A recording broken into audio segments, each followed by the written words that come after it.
You're welcome back to Morning Express. To set the ball rolling on conversations on the program this morning, we're being joined here in the studio by ADBN Security Correspondent Fumi Adeyemi, who will be dissecting some of the security situations in the country, particularly in Benue and Plateau states, where the governors have decried a possible siege by suspected killer herdsmen in their forest reserves all across the state.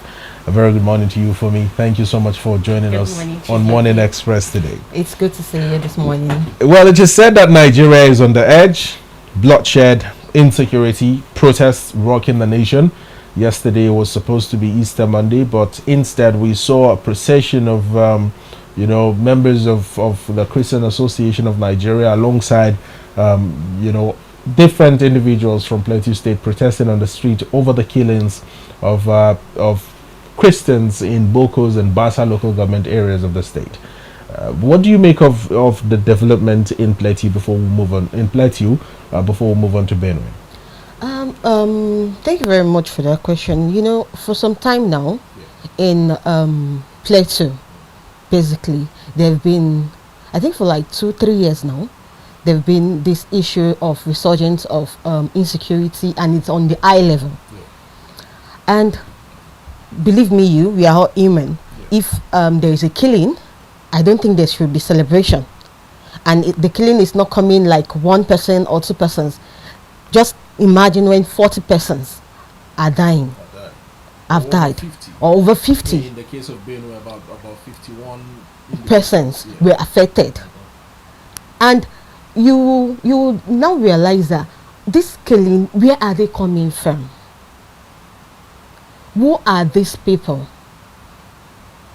Big questions. Have we been able to identify these people?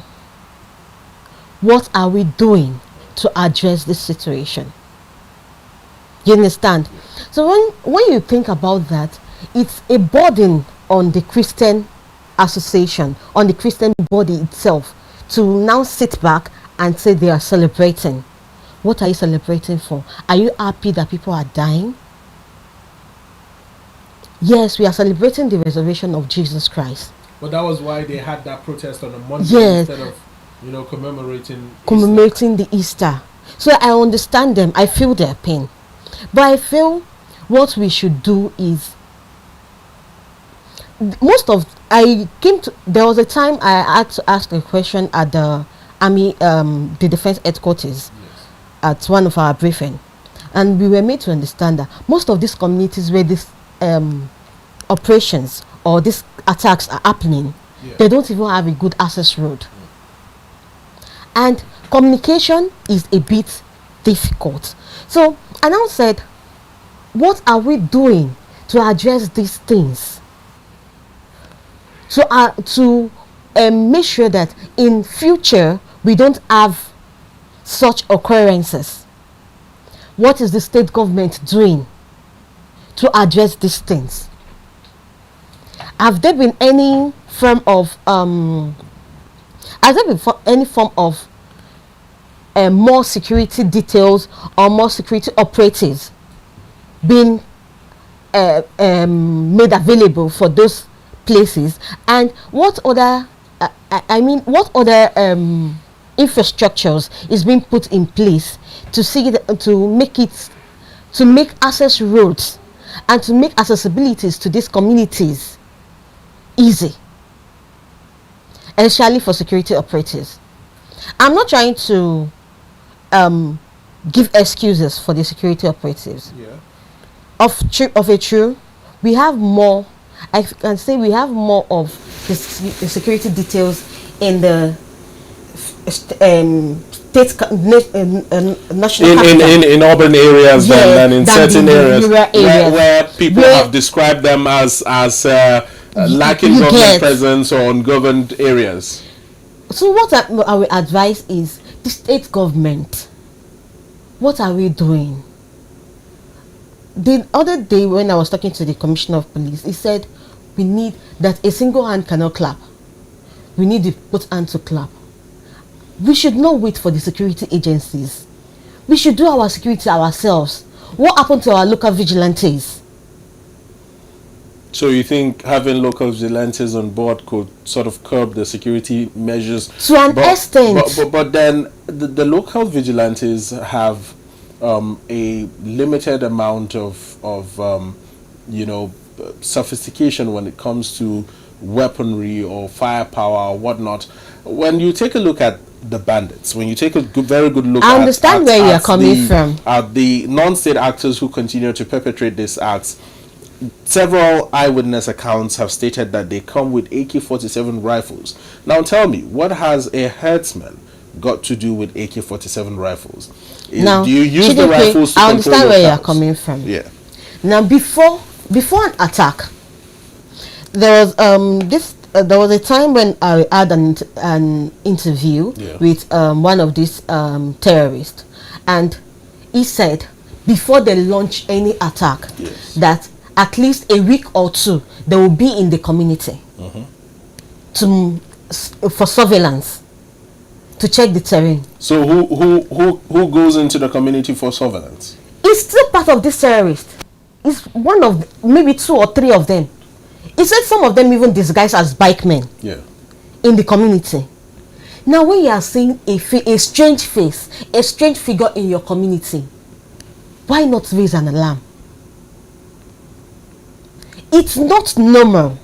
Okay, someone came into a bakery that you don't know the person before, you know the person don't have a business in that community, and the person is coming to a bakery to get... In this instance, Fumi, in this instance, you wouldn't say that the analogy of coming into a bakery and the analogy of someone coming into a community is the same thing, because in a bakery it's a smaller and a more confined space, but in a community or in a village or even in a city where you have a lot of people from different backgrounds living there, you cannot immediately start questioning why a bike man has come into the community or why somebody. Do you know why you question it? Because most of these communities are small communities. Yeah. They are not big communities. It's community where everybody knows each other. Yes.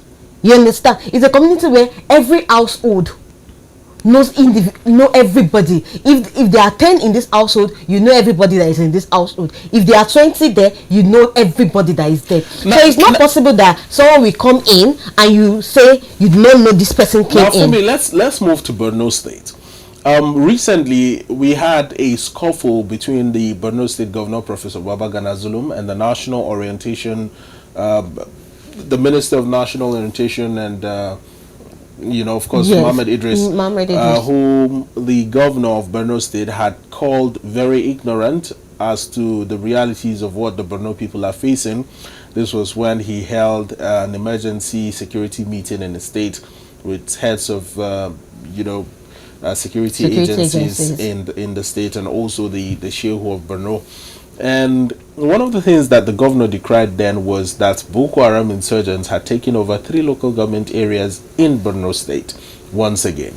Not 1, not 2, but 3 whole local government areas in a state are currently under the siege of Boko Haram. It appears that we are now back to the dark, gloomy days when Boko Haram was at its height. Don't you think this sort of calls for a more stringent action, not just by the state governor, but by the presidency or the federal government, in ensuring that these local government areas are brought back? Because from the governor's comments, as far as we are concerned, Nigeria currently has 771 local government areas. Yes. What's your take? Okay, regarding that of Borno, I will advise that we go back to the days of Buratai. That is General Buratai. During his tenure in office, when cases like this resurfaced, he created more operational services in most of, especially in those states affected. Like that was when we have Operation Python dance and the likes. I would like said a more awakening of these operational activities, and we need more deployment, not young boys. when I said more deployments, I do not mean new recruits. New recruits that have, often been accused of, or the military, the defense headquarters has been accused severally of sending them to the forefront to go and die as almost like sacrificial lambs. Yes. So I do not mean the new recruits. We have old ends. We have old ends that have wide experiences about this. Why keep them in the office? Put them in those places. They know what to do. Yes. Not young blood that just came out from training that don't even know their right from their left. Yes. The only thing that they want to prove is, yes, now I'm a soldier.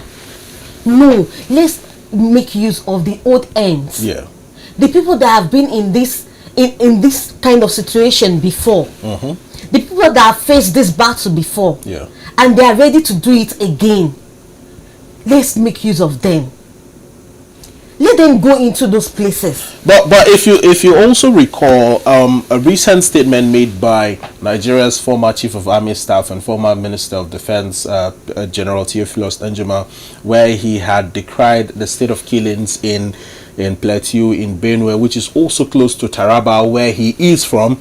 Now, he had asked Nigerians to ensure that they take up arms and defend themselves against these assailants, that they should have the same sort of weapons that the assailants have. This is a statement that the Jigawa state governor has, actually blasted the elder statesman for. But in creating a balance between what the elder statesman, who has seen war, who has experienced peace and insecurity all across the country, if we will sort of create a balance, do you side with the former general or do you side with the Jigawa state governor? I won't side with the former general 100%. Yeah. And my reason is, if you say everybody should be harmed, Nigerians will abuse it. You can just have a fight or an argument with your neighbor, and before you know it, it will result to I have a gun in the house. Something will just come to your head that, yes, I have a weapon. Yeah. We don't even have guns. We are using knife on each other. You understand? So now imagine you have a firearm at home. Yes. You understand? We will misuse it. That was why I was saying the other time that we need our local vigilantes. They are the locals. They know their terrain. They know what is going on. Yes. If we must fight this insecurity, we have to do it together. I don't know if you are getting it. I understand. If we must win this war against insurgency, it has to be together. But when you say together, is it what is it a collective effort between security agencies? Is it a collective effort? Securities. That's the thing about. Well, the thing about local security is that you don't know who will be recruited into this local vigilante group. We have had instances of members of the JTF. We have had instances of members of the JTF conniving with Boko Haram insurgents in Borno State to give out intel about the movement of military personnel on ground. This is something that has happened time and time again. I think I wrote a report on the Nigerian Hunters and Forest Security Service and the Nigerian Police Force, the collaboration.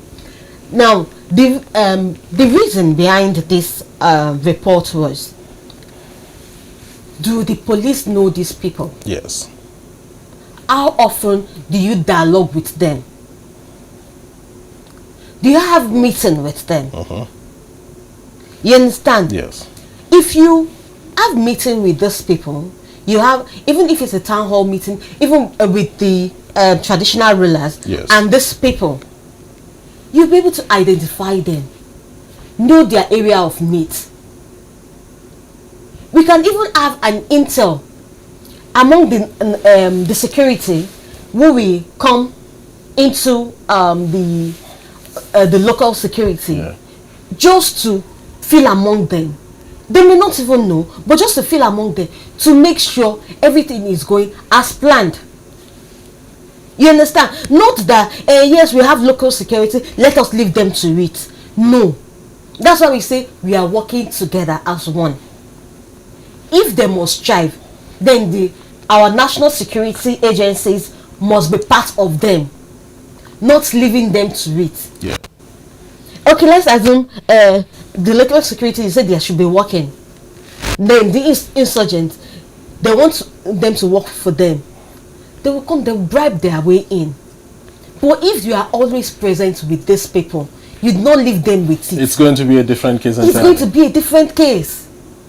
All right, for me, we must thank you so much. This has been a very brief but in-depth conversation. Thank you for so finding much. the time to join us. Thank you so much.